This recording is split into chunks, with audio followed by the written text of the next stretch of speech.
you look at governance, local, state, and federal, the only place where you see some progress is in our cities across the nation. Maybe there's a few states that aren't as infected by the partisanship, this hyper-partisanship that we see in D.C., but not a whole lot of them. There are some. But I think, and certainly Washington, I think we'd all agree is broken. I think cities is where the action is. And that's true for a couple of reasons.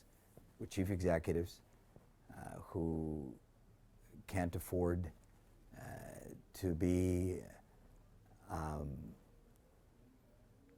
addicted, if you will, or to orthodoxy or ideology. You know, you have to get things done.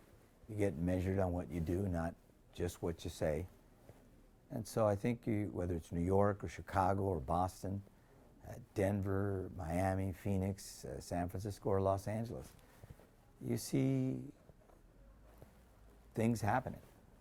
You see progress.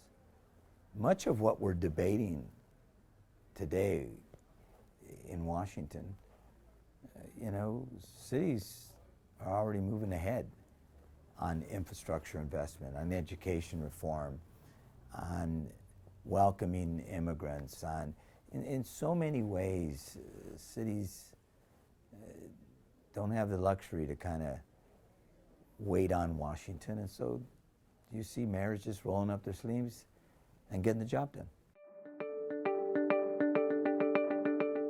I say all the time to whoever will listen that the issue of improving our schools and making them world-class is the democracy issue of our time, the civil rights issue of our time because of the achievement gap, the economic issue of our time, and Stanley McChrystal and others have said it's the national security issue of our time. The achievement gap affects all of us, and it does because, as in the case of California as an example, by 2025 we'll be 2.5 million down in the number of college graduates or specialized degrees that we need. That impacts all of us in California, and it's true for the nation. In a country where more than 50% of the kids are now trace their roots to Latin America, Asia, or Africa, we've got to address the achievement gap, which disproportionately hits particularly Latino and African American kids. So this is an important issue, important to the country, to our economic competitiveness, as I said, to our democracy, to civil rights.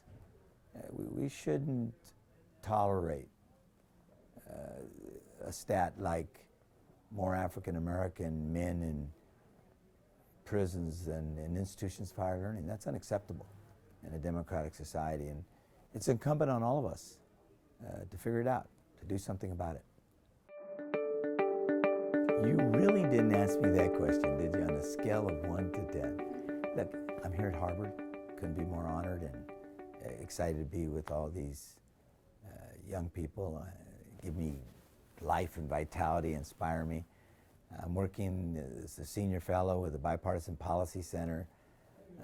I'm just announced working as a senior advisor with Edelman International, as a senior advisor with a great health and nutrition company, Herbalife. It's headquartered in Los Angeles, empowering people, and particularly in communities with high diabetes and levels and overweight, change their healthy lifestyles, working with a bank, speaking all across the country.